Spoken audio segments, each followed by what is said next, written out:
Bismillahirrahmanirrahim. Assalamualaikum warahmatullahi wabarakatuh. Alhamdulillah wassalatu wassalamu ala Rasulillah wa ala alihi wa sahbihi wa mawalah wa ba'du. Ikhwani at-tullab, akhwati at-talibat, yasurruni an aqula lakum ahlan wa sahlan fi hadhihi al-hissah al-mubarakah fi hadha al-liqa' al-jadid في مادة علم التفسير. وإن شاء الله في هذه الفرصة سندرس وسنتعلم عن ترتيب السور، حيث تعلمتم في اللقاء السابق عن ترتيب الآية، وأيضا لقد تعرفتم معنى الآية ومعنى السورة كذلك في اللقاء الماضي. فهيا نستمر لقاءنا مع درس جديد. ترتيب السور أيها الإخوان والأخوات، اختلف العلماء في ترتيب السور. القول الأول إنه توقيفي، القول الثاني إنه باجتهاد من الصحابة، القول الثالث إن بعض السور ترتيبه توقيفي وبعضها باجتهاد الصحابة.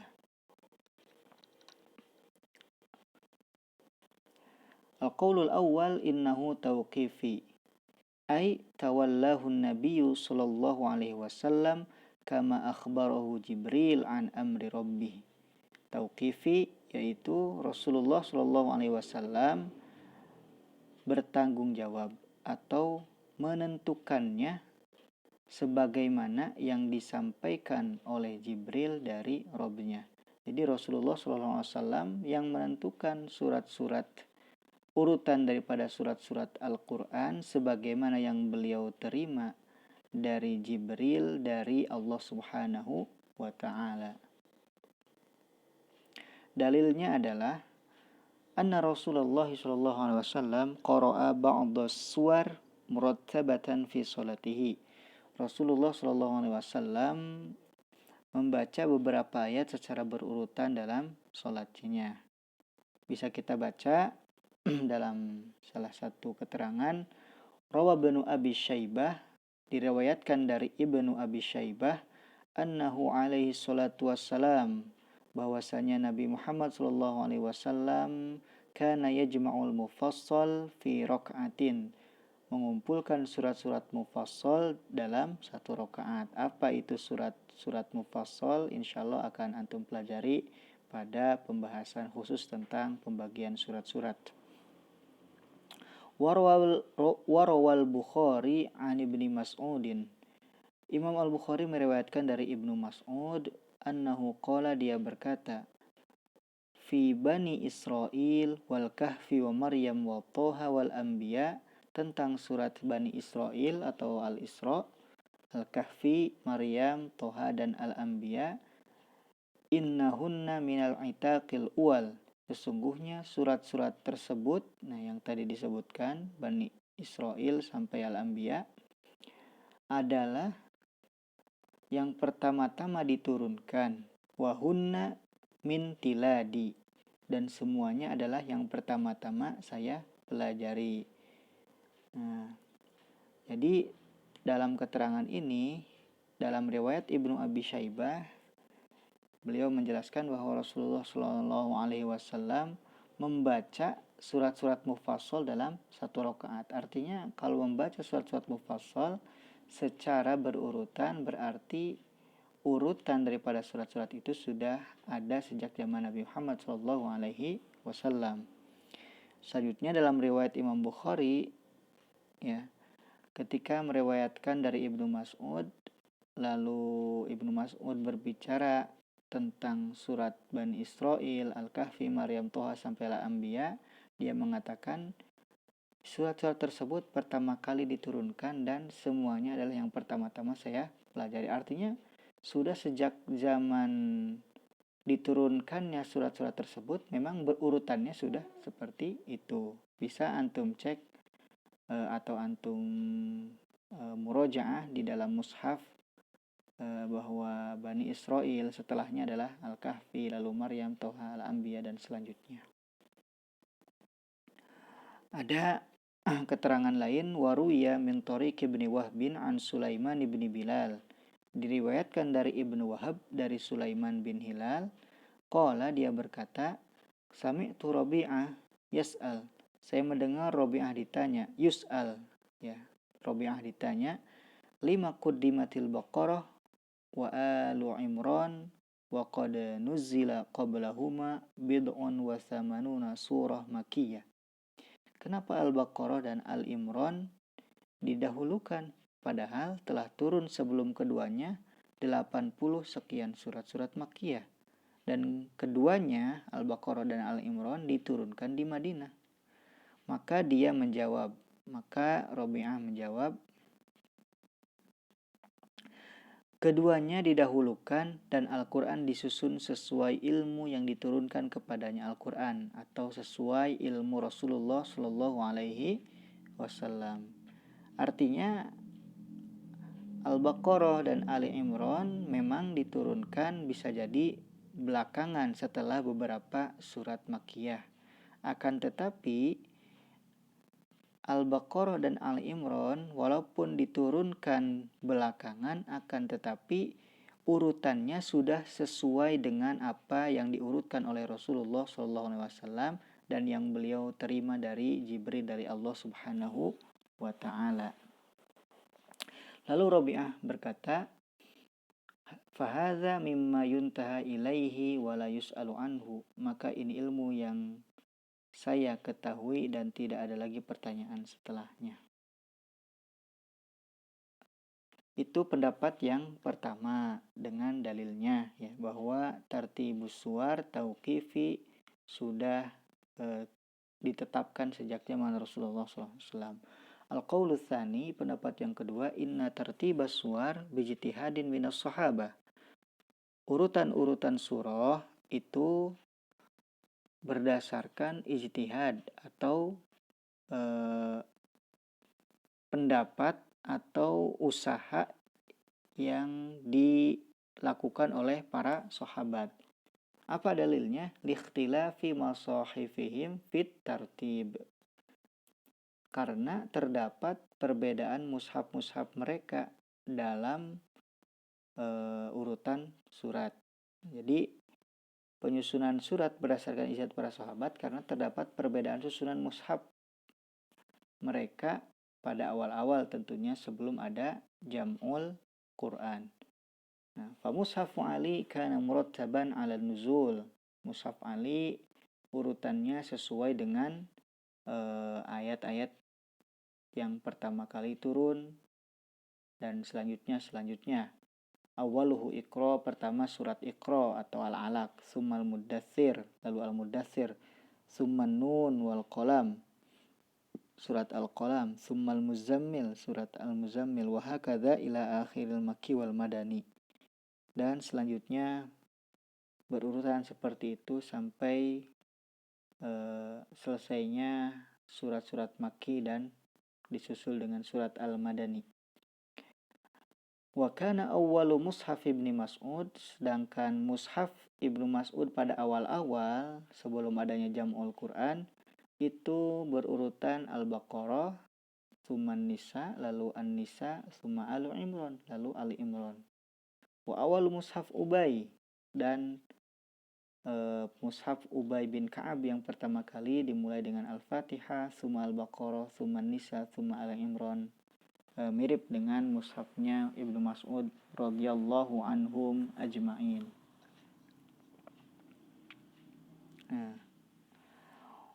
Wa qad rawa Ibnu Abbas qala, Ibnu Abbas meriwayatkan, dia berkata, qultu li Utsman, aku berkata kepada Utsman, ma hamalakum ala an amadtum ilal anfal wa hiya minal mathani. Apa yang mendorong kalian dengan sengaja menggolongkan surat Al-Anfal kepada Al-Mathani, ya. Wa ila baro'ah wa hiya minal mi'in, menggolongkan surat Baroah atau At-Taubah kepada mi'in. Faqarantum bainahuma, dan kalian telah menggandengkan keduanya. Walam taktubu bainahuma satar, bismillahirrahmanirrahim, serta kalian meletakkan dua surat itu, dan kalian telah menggandengkan keduanya tanpa ditulis bismillahirrahmanirrahim sebagai pemisah. Ya.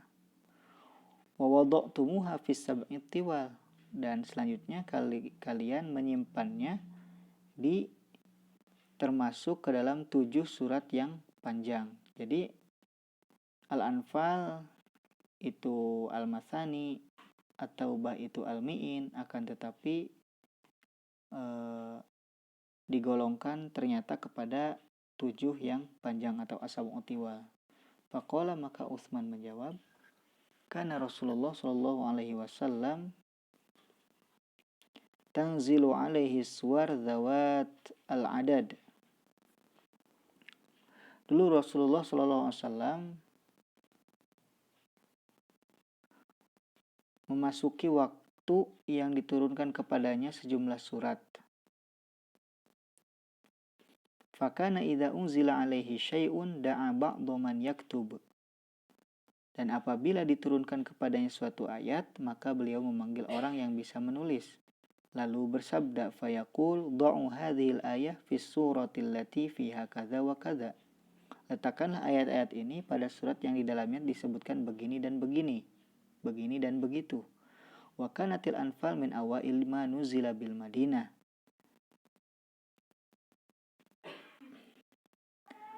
Surat Al-Anfal termasuk yang pertama kali diturunkan di Madinah. Wa kanat Baro'ah min akhiril Qur'an nuzulan. Dan surat At-Taubah termasuk yang terakhir diturunkan, ya. Wa kanat qissatuhuma syabihatun bi qissatiha. Dan kisah keduanya, jadi kandungan antara surat Al-Anfal dengan surat At-Taubah itu mirip, ya.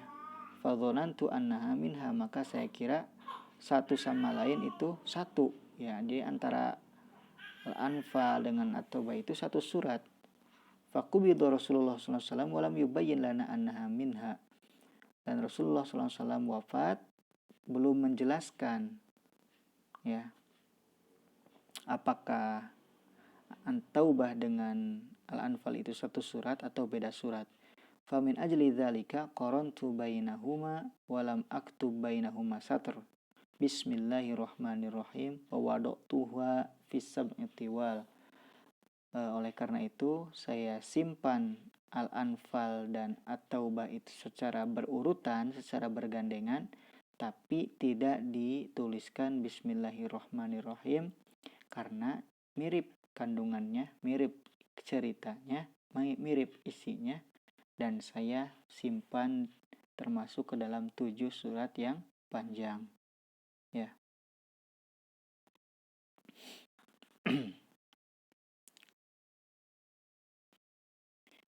Selanjutnya itu pendapat yang kedua tadi, ya, bahwa penyusunan surat itu berdasarkan ijtihad daripada para sahabat. Wabil khusus dalam hadis atau keterangan dari Ibnu Abbas yang terakhir, ijtihad Utsman bin Affan, karena pada masa itulah finishing atau penyelesaian pengumpulan Al-Quran yang sudah dilakukan sejak zaman kekhalifahan Abu Bakar As-Siddiq radhiyallahu anhum ajma'in. Pendapat yang ketiga, inna ba'da suwar tertibuhu tauqifi wa ba'duha bijtihadi sahabah. Sesungguhnya sebagian surat itu penyusunannya sudah ditetapkan sejak Rasulullah SAW, akan tetapi sebagian lainnya berdasarkan ijtihad daripada para sahabat. Nah, apa dalilnya? Haitsu warada ma yadullu ala tartibi ba'dis suwar fi ahdin nubuwah. Terdapat dalil yang menunjukkan bahwa penyusunan sebagian surat pada masa Nabi SAW seperti surat-surat Sab'ut Tiwal, Hawamim, Mufassal, ya. Jadi pada zaman Nabi sudah ada beberapa surat yang digolongkan ke dalam As-Sab'ut Tiwal, 7 yang panjang, Al-Hawamim, ya, surat-surat yang dimulai dengan Hamim, Al-Mufassal, surat-surat yang pendek. Itu sudah ada sejak zaman Nabi Muhammad SAW, dan itu hanya sebagian saja, dan sebagian yang lain tidak disebutkan apakah termasuk Sab'ut Tiwal, Hawami, Mufassal, dan sebagainya. Sehingga dalam pendapat ini mereka berpendapat yang ada keterangannya dia termasuk ke dalam golongan-golongan surat, maka itu sudah ditentukan oleh Rasulullah SAW penyusunannya atau urutannya. Sedangkan yang belum disebutkan, maka itu berdasarkan ijtihad daripada para sahabat. Selanjutnya, waruya anna Rasulullah SAW qala iqra'u az-Zahrawain ay al-Baqarah wa al-Imran. Diriwayatkan bahwa Rasulullah SAW bersabda, bacalah az-Zahrawain, yaitu Al-Baqarah dan Ali Imran. Nah, ini sudah ditentukan dari zaman Rasulullah, ya, bahwa Al-Baqarah dan Ali Imran berurutan. Waruwiya annahu kana idza awa ila firashihi kulla lailatin jama'a kaffaihi thumma nafatha fihima faqara'a qul huwallahu ahad wal mu'awwidzatain. Diriwayatkan bahwa beliau ketika hendak tidur setiap malam merapatkan kedua telapak tangannya dan meniupkan kepada keduanya, lalu membaca surat Al-Ikhlas dan Al-Mu'awwidzatain. Al-Ikhlas dan Al-Mu'awwidzatain, ya, Al-Falaq dan An-Nas, ini sudah urutannya disebutkan dari zaman Rasulullah SAW. Nah, berbicara tentang pendapat yang ketiga, Ibnu Hajar Al-Asqalani, beliau berkomentar, ya, bahwa penyusunan sebagian surat atau mayoritasnya tidak dipungkiri secara tauqifi. Jadi sebagian surat memang ada dalilnya, ada keterangannya, itu tauqifi, ya. Bagaimana beliau juga mencontohkan salah satu hadis, wastadalla ala dzalika bihadisi Hudzaifah As-Saqafi. Dia berpendapat berdalil dengan hadis dari Hudzaifah As-Saqafi, ya. Ketika itu, ini dalam sebuah cerita yang panjang, ya, akan tetapi singkatnya adalah Rasulullah SAW tidak terlihat beberapa malam, ya. Lalu para sahabat heran, ya, ketika itu. Maka ketika bertemu dengan Rasulullah, para sahabat bertanya, ya, apa yang membuat engkau tidak terlihat beberapa hari ini? Nah, maka Rasulullah menjawab, telah turun kepadaku sebagian hizb atau beberapa bagian daripada Al-Quran, dan saya tidak ingin keluar sampai menyelesaikannya.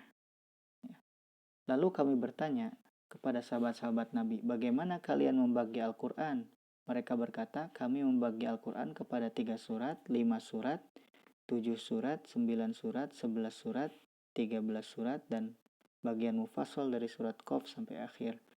Nah, inti daripada hadis ini adalah bahwa hizb atau pembagian Al-Quran itu sudah ada sejak zaman Nabi Muhammad SAW dan juga diamalkan oleh para sahabat. Nah, pembagian Al-Quran tersebut menunjukkan bahwa urutan surat itu sudah ada sejak zaman para sahabat SAW, sejak zaman Nabi Muhammad SAW. Dilanjutkan oleh Ibnu Hajar, fahadha yadullu ala anna tartib as-suwar ala ma huwa fil mushaf al-an kana ala ahli Rasulullah sallallahu alaihi wasallam.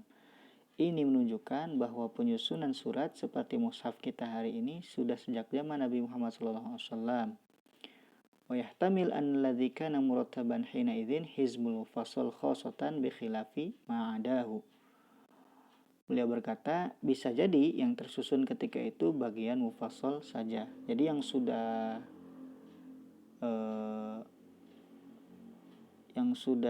disusun urutannya, yang sudah tertib ya menurut Ibnu Hajar itu al-mufassal, surat-surat pendek yang dimulai dari Qaf sampai akhir sampai An-Nas. Sedangkan sebelumnya itu masih bijtihadin minas sahabah, masih terdapat ijtihad-ijtihad daripada para sahabat. Nah, setelah kita berbicara tentang 3 pendapat tadi, maka kita diskusikan al-munaqasyah tentang pendapat-pendapat tersebut, dan nanti kita lihat mana pendapat yang rajih gitu ya, pendapat yang diambil. Baik. Anna ra'ya tsani, bahwa pendapat yang kedua yaitu yang berpendapat tartibus suwar bijtihadi minas sahabah, alladhi yara anna tartibas suwar bijtihadi sahabah lam yastanid ila dalilin yu'tamadu bihi. Mereka berdalil ya, atau berdasarkan sesuatu yang tidak kuat. Jadi mereka tidak bersandar pada dalil yang kuat ya. Karena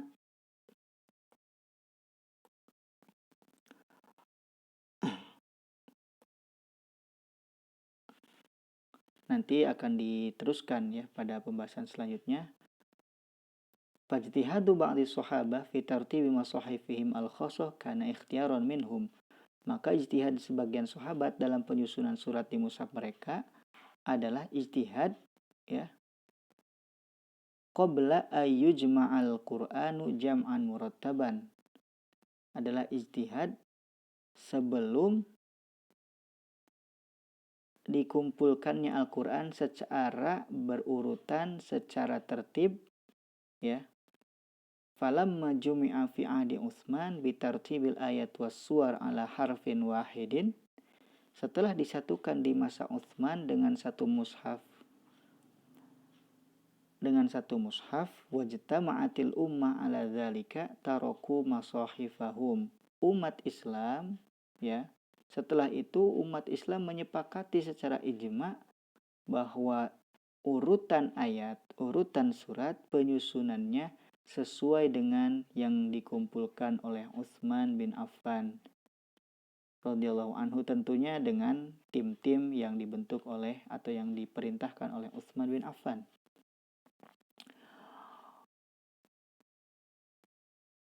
Dan mereka meninggalkan mushaf sebelumnya. Tadi kalau ada mushaf Ali yang dimulai dari surat Al-Alaq, penyusunannya mengikuti ayat-ayat yang turun. Lalu ada mushaf Ibnu Mas'ud dan mushaf Ubay bin Ka'ab. Mereka semuanya meninggalkan mushaf tersebut lalu